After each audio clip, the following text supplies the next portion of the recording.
a gente fez uma parceria com a UOL, né, oferecendo cursos totalmente assíncronos e a gente tem uma especialização. A FIA, ela tem todas as acreditações mais relevantes, né? Então, a gente tem nota máxima na graduação, a gente tem o nosso mestrado profissional muito bem conceituado e também as acreditações internacionais, seja dos nossos MBAs, seja na parte de projeto, como do PMI, todos os nossos cursos de projetos estão vinculados, né, ao PMI, então valem créditos, né, que podem ser utilizados para aqueles que depois quiserem se certificar. E também a gente tem nos nossos cursos executivos as acreditações do EQUIS e estamos em processo do AACSB. O nosso núcleo, né, como eu comentei, foi criado pelo professor Roberto Esbraja, que há 2 anos ele é o diretor-presidente da Fundação Instituto de Administração, e esse núcleo ele tem desde o início da fundação, que começou aí no início dos anos 80. A nossos diferenciais, a gente tem cursos que são bastante customizados, personalizados, né? A gente tem um tipo de portfólio que os nossos alunos vão aproveitando esses créditos, né, para poder ter uma educação continuada. Então, se eu quero fazer um curso menor, depois eu posso aproveitar esse crédito para um curso de maior extensão. Então, a gente diz que a gente atende a todos os gostos e tamanhos, né? Que a gente tem cursos de projetos muito bastante rápidos e aqueles de uma formação maior a ponto de fazer uma especialização. E a gente tem visto que isso tem ajudado, né, a alavancar a sua própria carreira, né, dos alunos. A gente tem, né, um reconhecimento internacional, a gente tem parcerias com outras universidades, a gente tem trilhas específicas e os nossos professores são professores de mercado, mas que todos eles têm embasamento conceitual. Então, essa é a grande, é o nosso, eu acho, um dos principais diferenciais. E a gente tem cursos muito curtinhos, depois que no final, depois que o Arthur vai apresentar, tem cursos que são de 12 horas, né? Que nem a gente está terminando um agora de OKR, para cursos de maior duração, como a gente tem a nossa pós e o nosso MBA. Nós temos uma equipe de 10 pessoas, né? Sendo que a professora Ana Carolina é a nossa coordenadora pedagógica, mas temos também toda uma equipe, né? A Juliana, que coordena a parte do FIA Online, toda a parte de marketing, Vanessa na parte comercial, e temos toda a equipe de suporte. Então, com isso, né, eu encerro essa primeira parte, para que depois, então, no final, para aqueles que querem conhecer um pouco do nosso portfólio, os nossos cursos, eu apresento para vocês, mas vocês vieram aqui para escutar o Arthur, primordialmente. Então, Arthur, eu passo a palavra para você, a bola está contigo. Perfeito, muito obrigado, professora Grazi. É um prazer enorme estar aqui podendo fazer essa apresentação dentro do âmbito da FIA e vamos avançar então. Obrigado a todos por terem tirado um tempo tão corrido. A gente entende como a vida cobra o seu preço, né? E consome muito de nós. Obrigado por estarem aqui, dedicar um pouco mais de tempo para aprender um pouquinho mais sobre a parte de projetos um pouco mais aplicada na área farmacêutica. Eu vou compartilhar minha tela, voltando rapidamente. Agora vai. Isso. Como a professora falou, né? Eu sou o PMP desde 2017, né, em termos de formação, engenheiro químico em 2006, mestre em fármaco e medicamentos em 2010 e eu trabalho como gestor de projetos em indústrias farmacêutica e química desde 2011, mas eu já trabalho em indústrias farmacêuticas desde o ano 2000, então já tenho uma bagagem que vem da área técnica, né, uma formação primeiramente técnica e depois já agora sim há 13 anos trabalhando com gerenciamento de projetos. Os slides são um guia do que eu pretendo conversar aqui com vocês hoje. Então, eu vou falar um pouco com vocês aqui sobre governança e gerenciamento de projetos. Mas de onde veio o gerenciamento?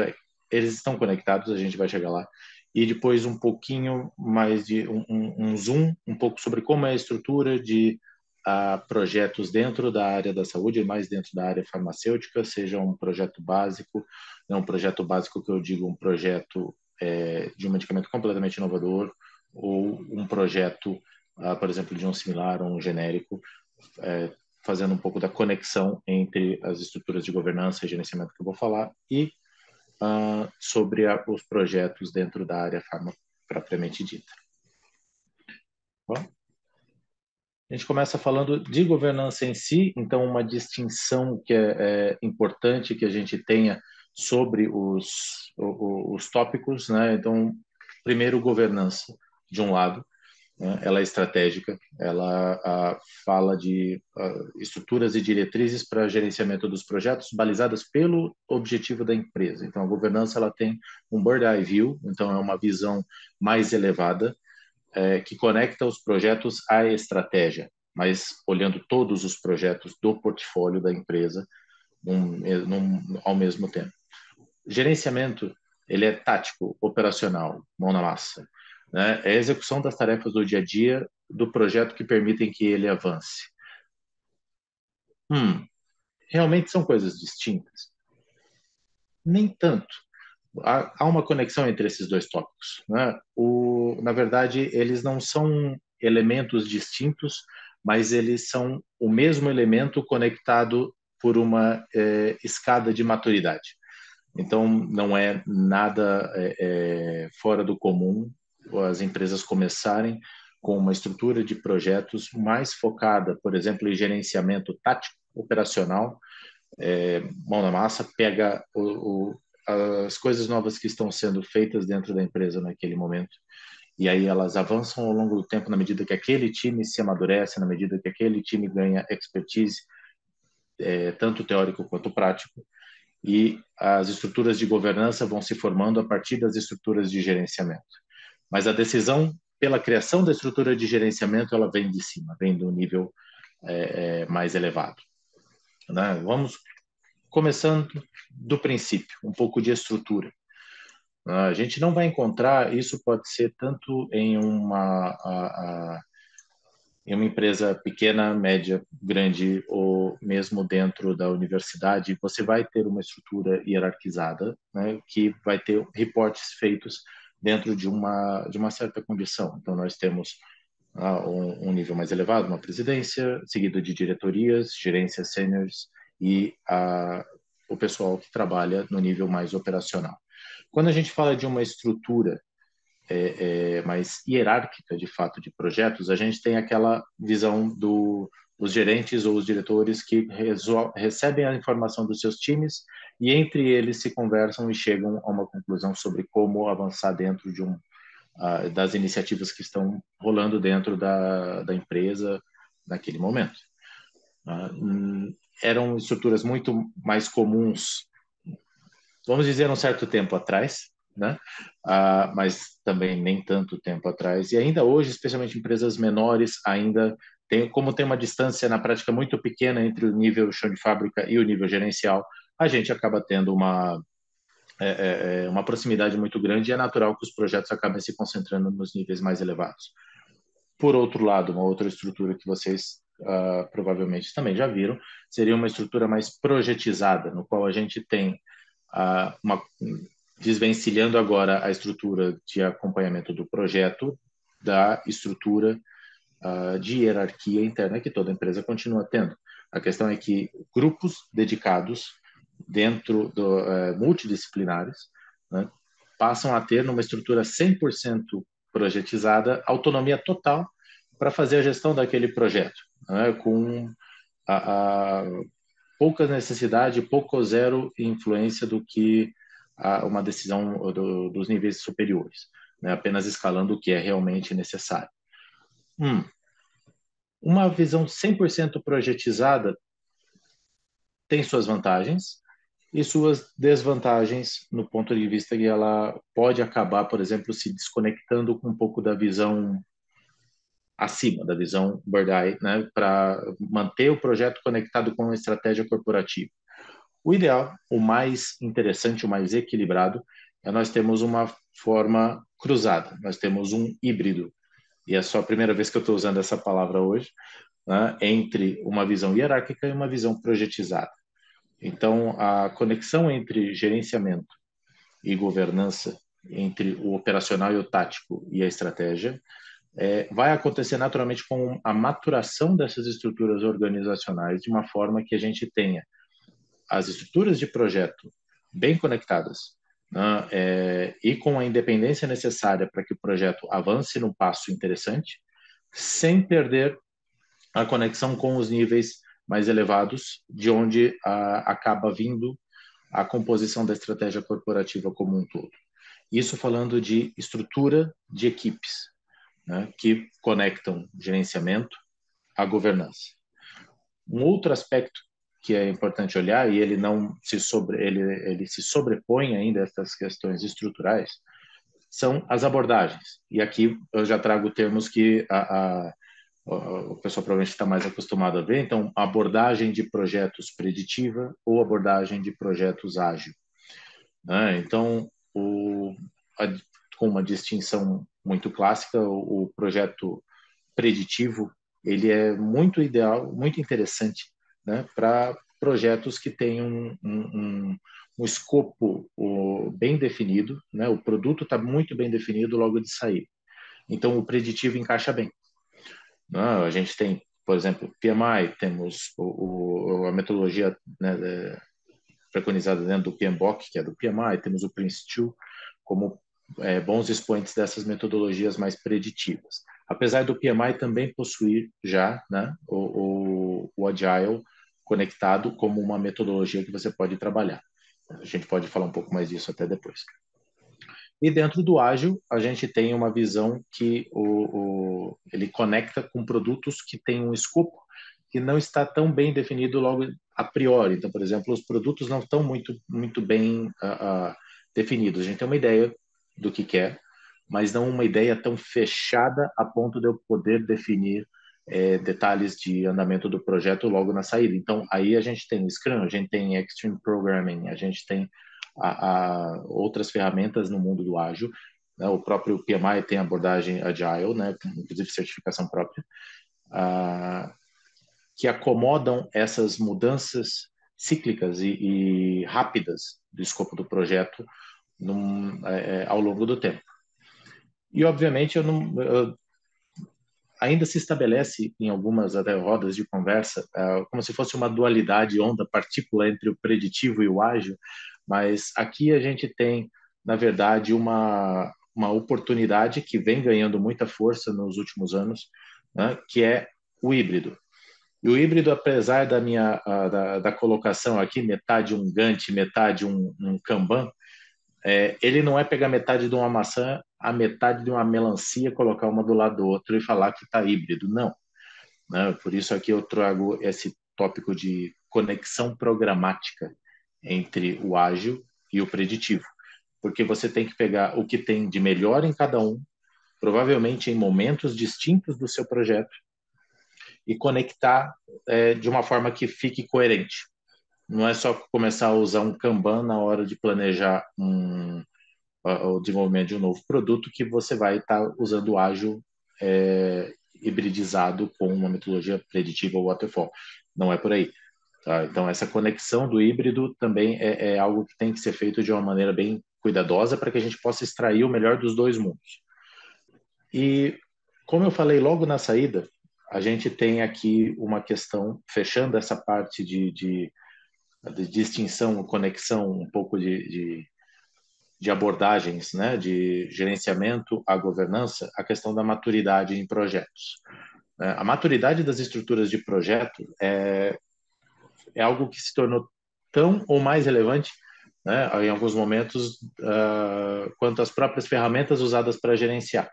Então, qualquer que seja a metodologia utilizada dentro daquela empresa, a abordagem que ela usa ou a estrutura que ela tenha, o fato é que, na medida que a maturidade da equipe cresce, a qualidade dos projetos e do gerenciamento dos projetos e dos resultados, né, e do valor, a gente já vai chegar a isso, do valor que os projetos conseguem trazer para nós, né, dentro do dia a dia, cresce.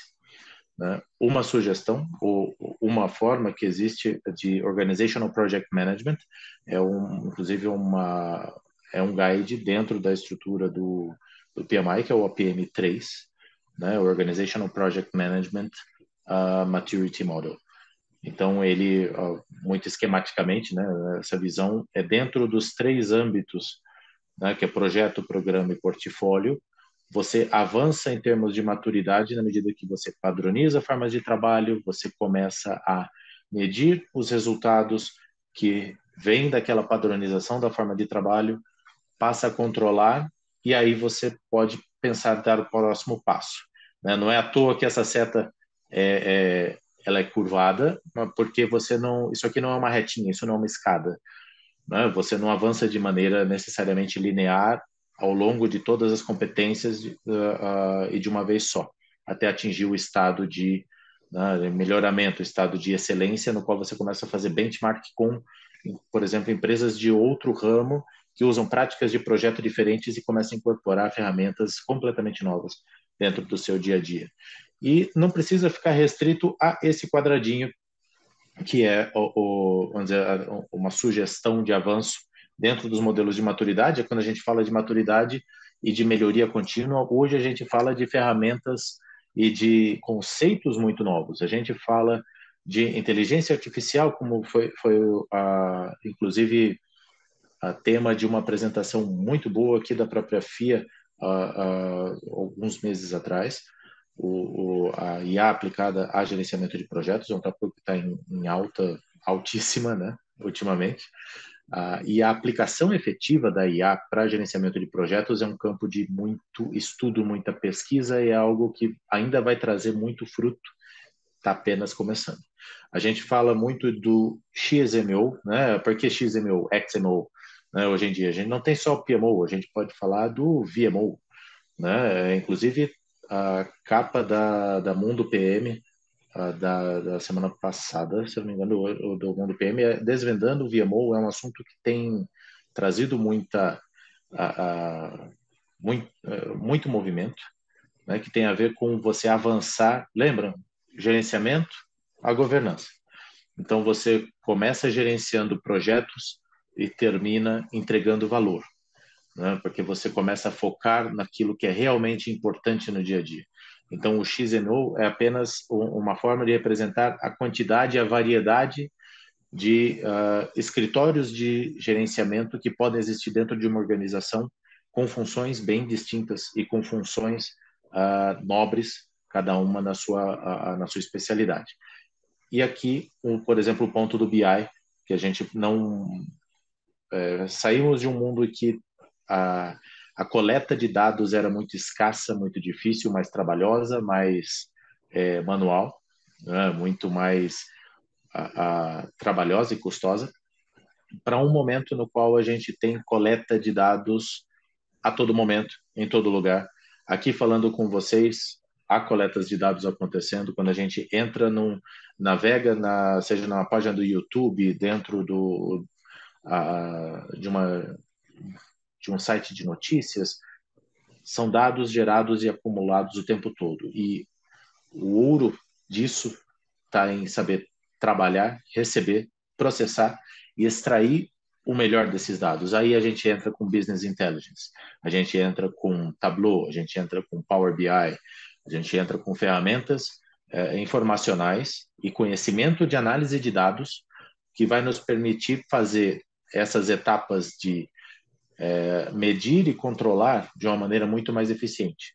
Se a gente falava de provavelmente cronogramas, trazendo para um exemplo preditivo clássico, cronogramas de 50, 100, 150 linhas, a gente passa para cronogramas de... Podemos ter cronogramas de milhares de linhas, dependendo da complexidade do seu projeto.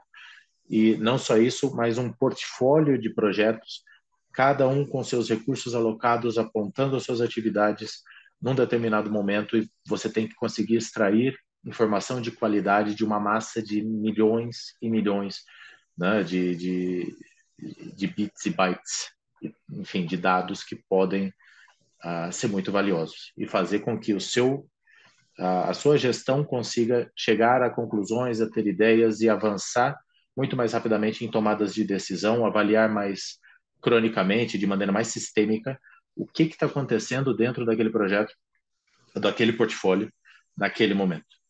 E essa coleta de dados, obviamente, não independe da abordagem, né? Você tem iniciativas rolando usando Azure DevOps, você tem Microsoft PPM, você tem Primavera, gerando informações de todos os tipos, cores e sabores, né? E que a gente pode consolidar, congregar e transformar em dashes de qualidade que ajudam a tomada de decisão efetiva. Até este ponto, né, eu trouxe mais elementos falando um pouco de estrutura, governança e gerenciamento de projetos de uma maneira mais geral. O que acontece dentro da área farma? Né? Como nós temos a visão, eu digo nós, né, que eu faço parte, né, dessa área, acomodamos projetos, né, ou como funciona um projeto, né, dentro da área farmacêutica. E aqui eu trago, em slides são poucos a seguir, mas temos tópicos bem interessantes a tratar em cada um deles, certo? Que é principalmente como vem um projeto dentro da área farmacêutica. Eu vou dizer muito rapidamente, bem simplificadamente. Um primeiro tipo que é muito importante, muito interessante, e é dele que vem os primeiros, né? O pessoal que puxa a fila, os produtos realmente inovadores. Aqui a gente está falando de um medicamento 100% novo. Né? Eu vou falando, eu não falo com tanta velocidade, justamente para vocês poderem ir digerindo, dissolvendo, né? Absorvendo o conteúdo de cada slide.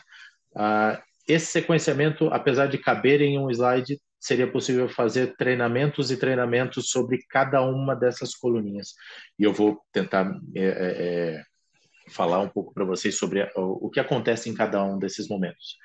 Um medicamento novo, ele é totalmente novo, a gente fala aqui de uma inovação radical, uma molécula nova, ele nasce de uma descoberta. Esta descoberta, né, ela pode ser acadêmica, então nasceu num instituto de farmácia, no Instituto de Química, nasceu em um grupo de pesquisa de uma universidade, ou tanto quanto em grupos de pesquisa que operam com fundos privados. A questão são moléculas novas que são encontradas e entendidas como potenciais para atender um determinado objetivo clínico. Né? Com essas moléculas definidas, né, nós temos a etapa seguinte de avaliação do quão promissora aquela molécula seriam os estudos pré-clínicos. Então, a gente começa a ter mais noção de como aquela molécula que foi descoberta, ela tem a sua atuação potencialmente funcional dentro de um organismo. Aqui a gente fala de análises físico-químicas e a gente fala aqui de modelos animais, né, para poder entender como aquela molécula se conecta com uma determinada performance terapêutica que a gente espera. Superada a fase pré-clínica, e aqui isso também toma uma quantidade substancial de tempo, já volto nisso logo em seguida, a gente entra em ensaios clínicos. Né? Aqui a gente está falando de ensaios com pessoas mesmo, que evoluem conforme seus objetivos e conforme a quantidade de pessoas envolvidas. Né? Então, as fases são numeradas mesmo. Tá? Fase 1, fase 2, fase 3. A fase 1, com uma quantidade menor de pessoas, aqui até eu deixo um diamante de Rommel vazio aqui para simbolizar que é para avaliar segurança e dosagem. Então, você avalia o quanto daquela molécula nova, daquele fármaco potencialmente novo, ele é seguro para ser utilizado em humanos e se ele, de fato, parece ser promissor para a atividade, para os testes em humanos prosseguirem para uma escala um pouco maior. Porque esse crescimento, obviamente, ele tem que ser escalonado e, na medida que cresce, a gente consegue aglomerar, né, agrupar uma variabilidade maior, inclusive de pessoas com biotipos diferentes, às vezes etnicidades diferentes ou ao contrário, né, você detecta que a etnicidade pode ser crítica para a performance daquele medicamento, inclusive, e direcionar a evolução dos seus estudos conforme esses resultados. Dentro de fase 2, confirma-se sobre eficácia e efeitos colaterais. E deixa eu falar rapidamente, então, fase 3, também eficácia e reações adversas. A questão é se há alguma coisa algum efeito colateral que se manifesta de uma maneira mais imediata, esse é o fase 2, e o fase 3, já falando de eficácia e reações adversas, pensando num tempo mais prolongado de uso, então alguma coisa mais crônica não tão distante, não estou falando de um horizonte de tantos anos, né, de estudo aqui, mas são estudos bem mais prolongados e com uma quantidade bem maior de pessoas, aí sim no fase 3, para que a gente possa ter o escopo completo do como a gente pode utilizar aquela molécula naquela forma farmacêutica para um determinado tipo de tratamento. Superados esses estudos de fase clínica, a gente entra numa fase muito importante que quase área nenhuma hoje está livre, né? Especialmente a farmacêutica, da parte regulatória. Então, aqui não é nenhum exagero essa quantidade de documentos, porque muito tempo atrás, quando as submissões para a Anvisa ainda eram feitas em papel, eu vi, não foi nenhum nem dois processos que ocupavam pallets de documentação. Isso porque não eram medicamentos como um desses daqui, que seria um inovador, eram medicamentos genéricos. A gente já chega lá, que são mais simplificados em termos de registro do que um medicamento completamente novo. E apenas após este registro concedido pelo órgão regulador, aqui no Brasil a gente fala da Anvisa, temos o FDA, temos Invima, temos Cofepris, dependendo do país do qual a gente está falando, entra no lançamento, comercialização e ainda existe, né, uma quarta fase, né, que é prevista até realmente pelo FDA, de estudos, que é o monitoramento. Aqui se acomoda junto à farmacovigilância, né, de produtos, na medida que eles entram no mercado pela primeira vez, começam a ser vendidos e consumidos em vários países, muitas vezes, né? E aí começa a se registrar, talvez, efeitos que não foram possíveis de ser observados mesmo nos estudos de fase 3, que a gente já está falando de uma quantidade grande de pessoas. Né? Certo? Isso é um projeto completo de um medicamento completamente novo. Como gerenciar isso? A gestão do projeto ou dos projetos nessa classificação, e não apenas nessa, né, de uma maneira mais atual, ela é segmentada, até porque cada momento desse desenvolvimento exige uma certa maturidade, uma certa abordagem que vai funcionar melhor. Né? Dentro da área da descoberta, a gente pode imaginar que vai funcionar provavelmente muito melhor abordagens mais ágeis ou mais próximas do ágil. Porque eu estou falando de mudanças rápidas, eu estou falando de testes rápidos, de iterações, enfim, uma incerteza muito grande. Um grande número de iterações para a gente conseguir chegar a algo que seja realmente promissor. Na medida que a gente caminha dentro desse fluxo, né, e começa a ter um pouco mais de certeza ou um pouco mais de foco quanto ao escopo, ao produto, à molécula, à forma de administração, né, com a qual aquele medicamento vai ser dado, outras abordagens de projetos passam a ficar mais interessantes e vão se conectar de uma forma melhor, e migrando naturalmente do mais ágil para um modelo mais preditivo, especialmente numa fase clínica. A gente quer desenhar muito bem o escopo de como aqueles estudos clínicos vão ser feitos. E uma vez que a gente tenha registro e lançamento, sempre há pós-registros de melhorias de menor monta, melhorias produtivas, otimizações da formulação, do processo, enfim, que a gente vai acomodando. Então, a gente tem a gestão do projeto em cada momento feito de uma maneira diferente. Tá? Passando agora e indo para a porção final da explanação, né, da minha fala aqui com vocês, a gente falando agora de um medicamento similar, genérico, um medicamento do qual nós partimos de uma base medicamentosa já existente. Né? São medicamentos que já existem e não necessariamente naquele país, pode existir em qualquer lugar do mundo.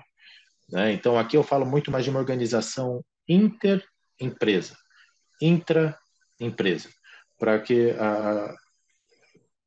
normalmente segue esses passos até que chegue num medicamento novo para aquela empresa, não novo de uma maneira global, né? Tem suas variações, mas vocês percebem que a estrutura não é tão diferente assim no tocante ao avanço dos passos. Então, obviamente, começa-se com uma ideia, e esta ideia pode vir de uma área de novos negócios, pode vir de uma área de marketing, né? Pode vir de war rooms, podem vir de ideias enviadas por clientes através dos canais de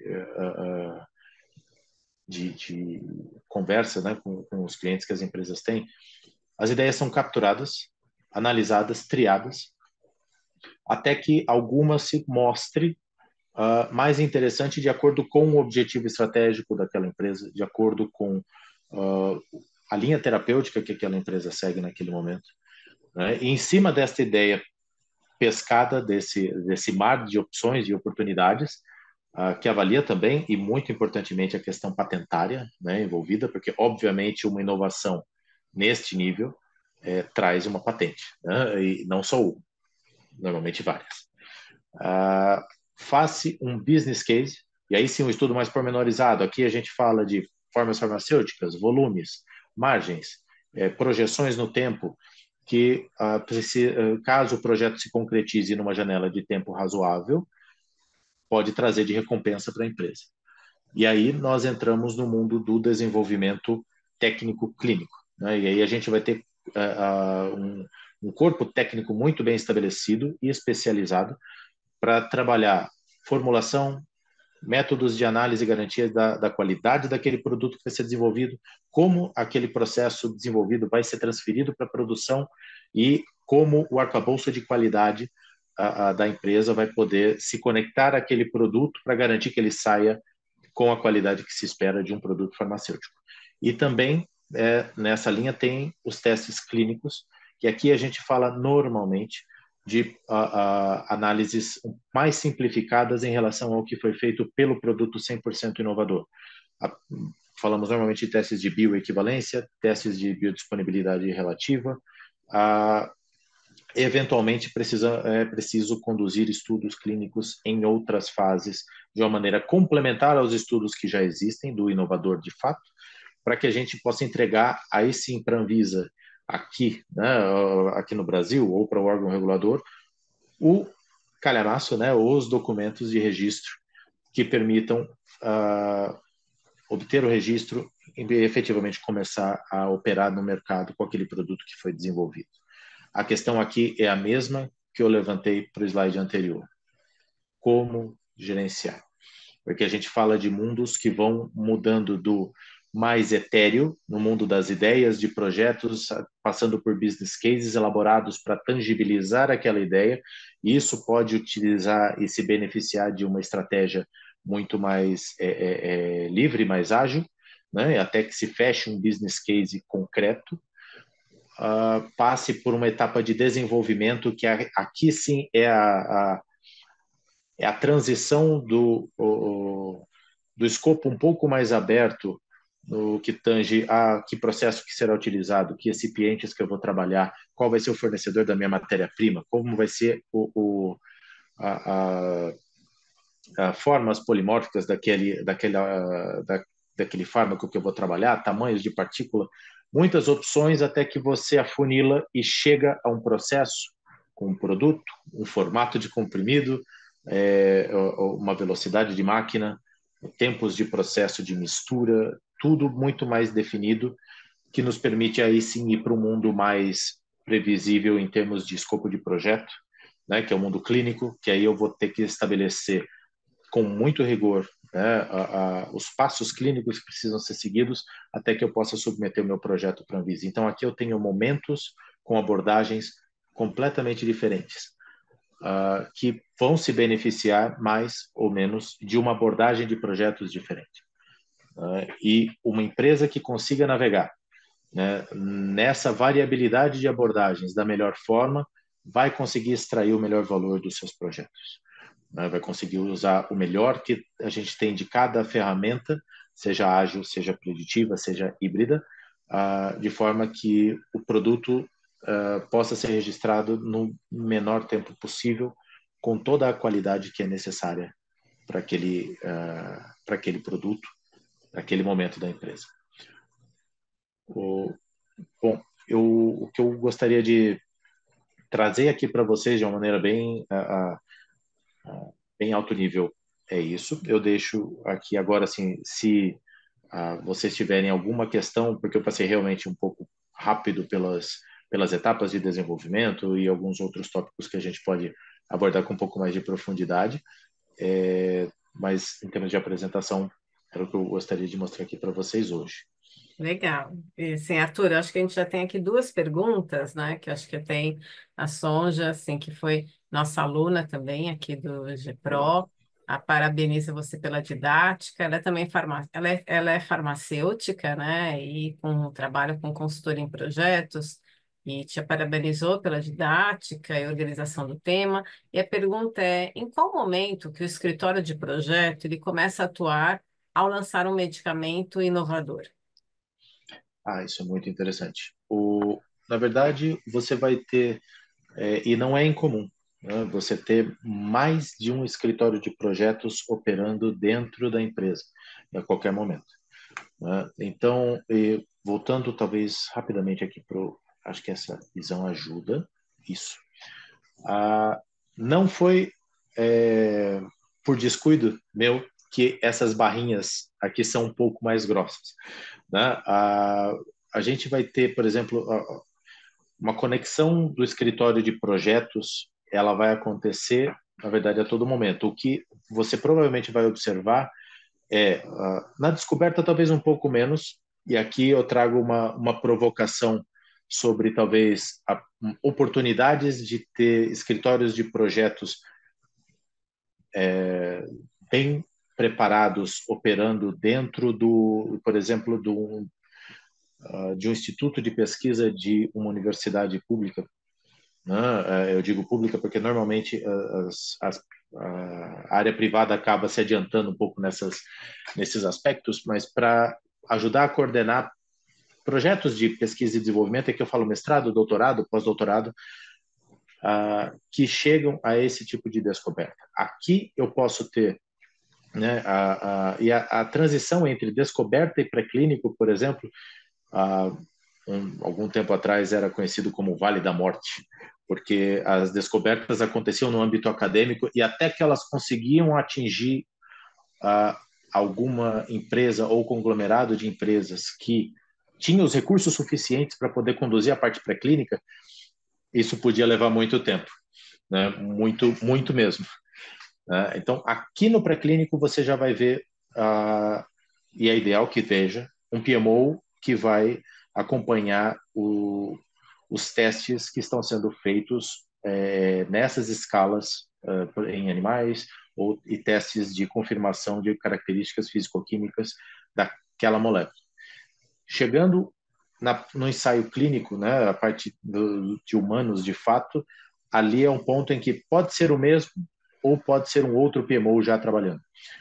Então a gente vai ter, podemos estar falando aqui de até 3 PMOs, duas áreas de projetos segmentadas trabalhando aqui, e pode ter inclusive mais um, que aí vem depois da parte de registro ou a partir da submissão do registro e depois no lançamento e acompanhamento, o que a gente chama de manutenção de portfólio, né? E alterações pós-registro, exatamente por isso. Esse mundo de operações, de alterações pós-registro é um mundo mais quadrado, né? Ele é mais cartesiano. E é natural que a gente tenha quadrado no sentido de ele ter lados muito bem definidos, né? Pelos limites legais daquele país. Então, você vai ter, provavelmente, uma terceira estrutura de PMO atuando com os projetos desta natureza, né? Porque eles são, apesar de todos falarem do mesmo produto, ele vai falar de uma forma mais focada nas alterações aplicadas ao ambiente legal daquele país, né? Da mesma forma, dentro de um similar ou genérico, mesmo que todos esses passos aqui aconteçam agora, eu estou falando de um ambiente intraempresa, né? Eu posso ter escritórios diferentes trabalhando desde o início, né? Ou um único escritório subdividido capaz de atender de maneira especializada cada um desses momentos do projeto. Então, uma área que pode estar intrínseca ao marketing ou a novos negócios, que apenas cuida dessa parte de gestão das ideias, ou ingestão das ideias, uh, e provavelmente a mesma área cuidaria também do business case, né? Uma segunda área de PMO, um segundo escritório, né? Ou uma segunda área dentro do mesmo escritório, atuando nos steps de desenvolvimento. E aí sim, alguém que já, e às vezes realmente até com subdivisões entre técnico e clínico, porque a etapa clínica, mesmo sendo um similar ou genérico, não se enganem, porque apesar de ser mais simples do que um desenvolvimento de um totalmente novo, ele tem um grau de complexidade substancial, né? E um terceiro escritório também atuando na parte de pós-registro. Então você pode ter o escritório atuando, escritórios diferentes atuando em cada bloquinho que eu mostrei aqui, ou como um mesmo escritório que tenha o manpower, né, e o conhecimento suficiente e a estrutura adequada para poder se conectar ao projeto em cada etapa. Eu me estendi, eu falei que eu falo demais, professora, perdão. Acho que tem mais uma pergunta.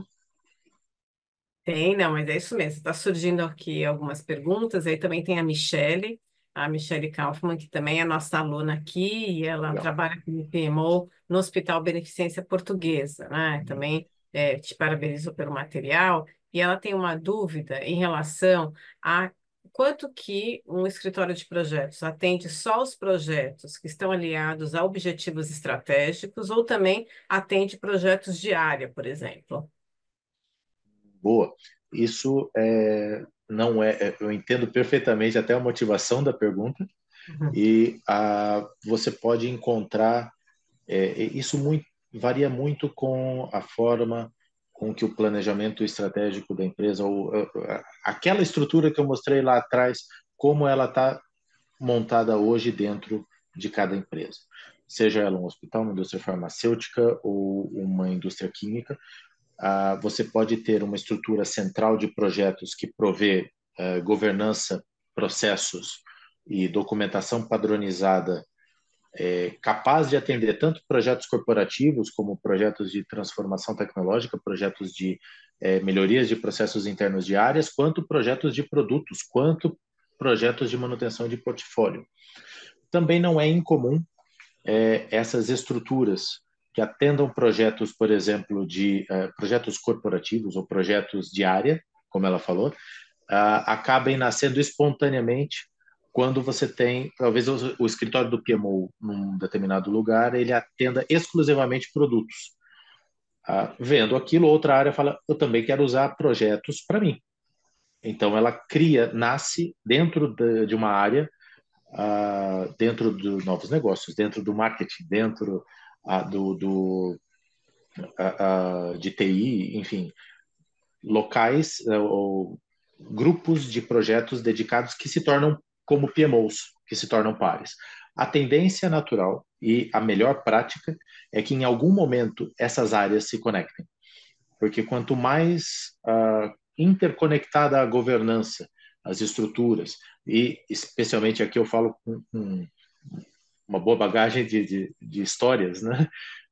Sistemas interconectados, evita duplicidade, às vezes, de tratativas. Não é raro encontrar, quando você tem essas estruturas segmentadas por muito tempo e que acabam amadurecendo separadas por muito tempo, inclusive superposição de projetos, projetos tratados em dois lugares ao mesmo tempo, às vezes com os mesmos recursos ou ligeiramente diferentes.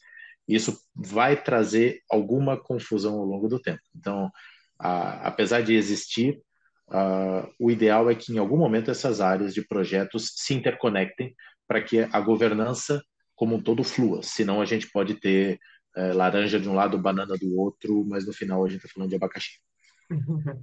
Eu acho que tem, e aí tem duas, assim, aí a Michelle continua, né, mas eu acho que de alguma maneira, em parte, você já respondeu, que como são tratados os projetos que não estão ligados à criação de novos medicamentos ou genéricos, né, então acho que esse foi a continuação da pergunta da Michelle, e do Gerson, como é definido os testes das fases um, 2 e 3 em termos de tipos, quantidades, perfis, coletas?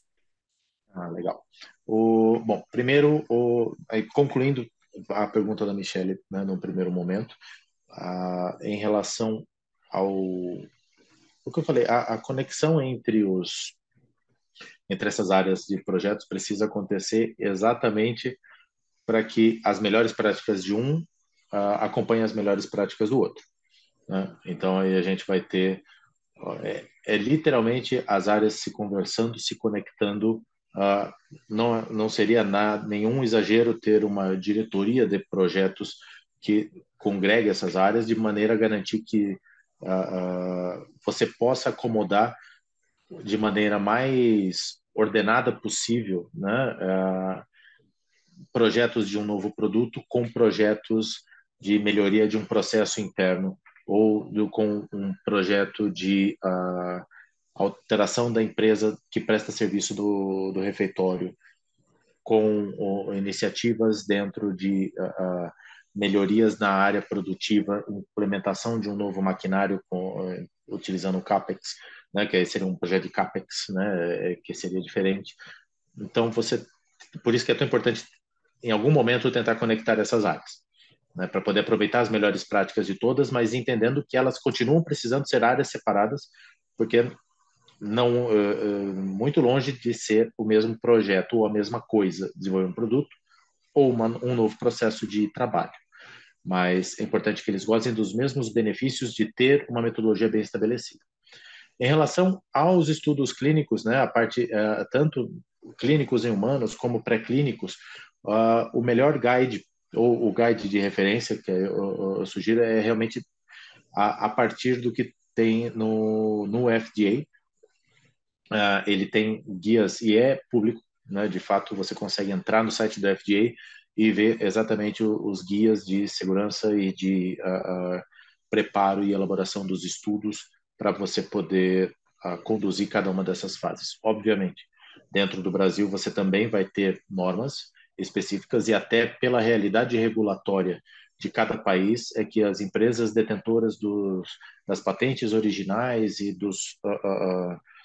dos medicamentos originais, que eu digo, né, dos pioneiros, dos primeiros medicamentos de uma certa linha terapêutica, acabam executando estudos multicêntricos e internacionais, ou transnacionais, dependendo, inclusive, do que a realidade regulatória daquele país permite conduzir enquanto estudo clínico. Então, no Brasil, há uma realidade, um arcabouço que cerca esses estudos clínicos, né? Fase 1, 2, 3 ou pré-clínicos, que é diferente do que se preconiza nos Estados Unidos, que é diferente do que se faz no México, na COFEPRIS, né? Que é diferente do que você faz em cada país. E em cima disso é que isso é parte, né, do quebra-cabeças que o PMO clínico, né, vamos chamar assim, tem que conectar para poder desenhar como será o escopo do estudo clínico daquele produto. Lembrando do grau de incerteza razoável, porque é possível, em qualquer momento desses aqui, que aconteça uma falha, que o produto não seja viável.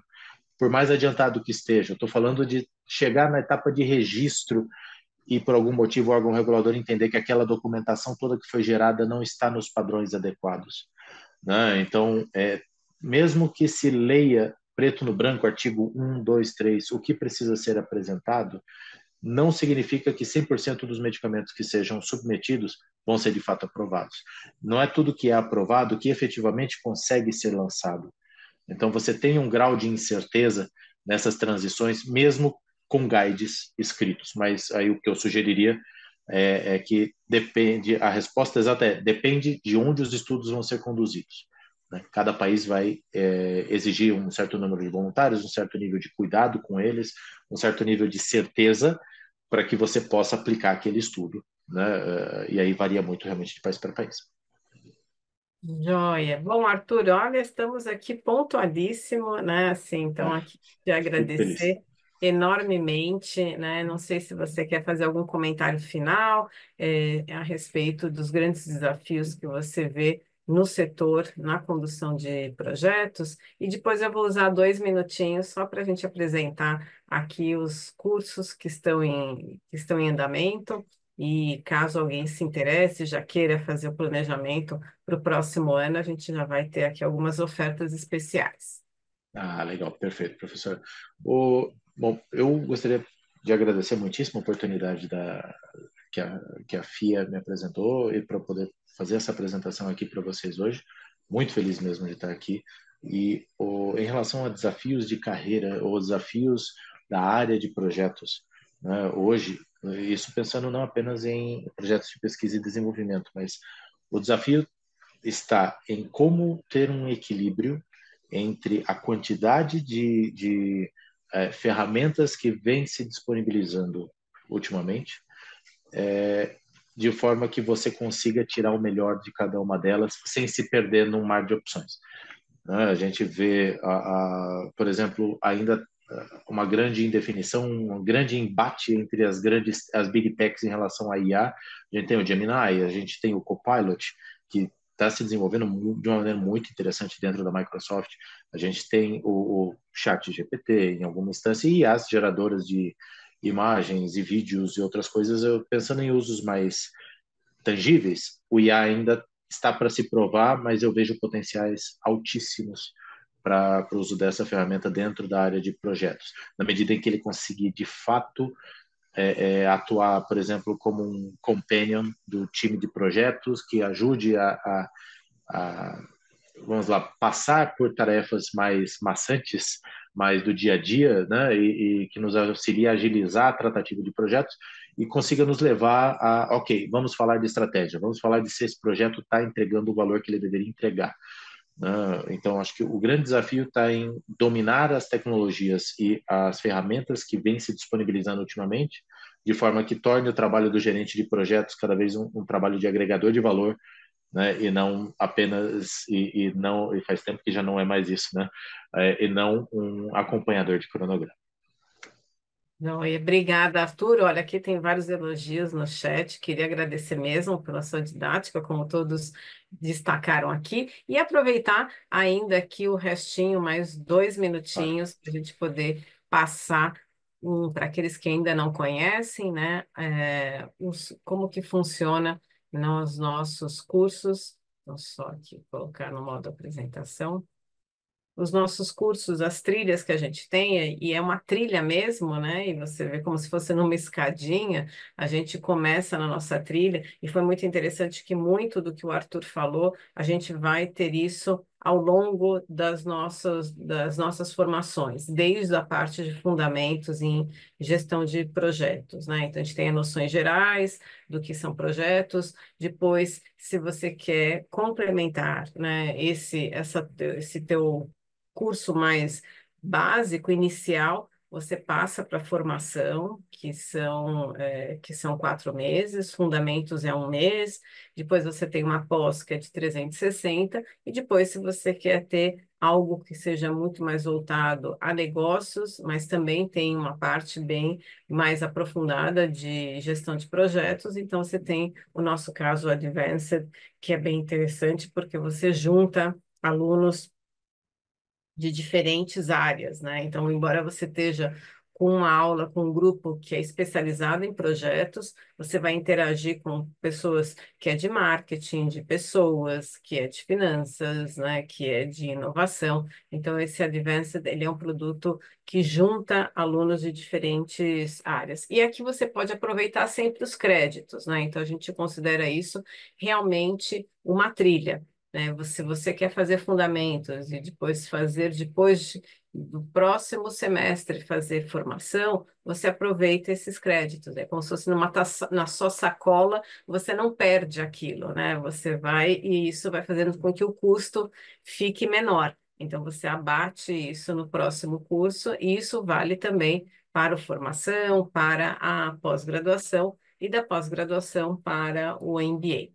E a gente também tem cursos rápidos, né? Os cursos rápidos é a gerenciamento ágil, você tem o OKRs, que está terminando hoje, por exemplo, são 3 aulas, liderança em projetos ágeis, que a gente oferece 2 vezes, e aqui tem o próximo curso de liderança em projetos ágeis, ele é em fevereiro, a gente sempre faz isso na época das férias, assim, que tem, porque os nossos cursos começam em março, que são 12 horas e são EAD ao vivo, Depois tem fundamentos que começa em março e começa junto com de formação e também a pós-graduação. Todos eles dia 10 de março. E a gente tem o OKR já, a gente, para aqueles que já consideram isso é fundamental quando você está fazendo essa relação com objetivos estratégicos, né, de você dominar um pouco mais o que são os OKRs.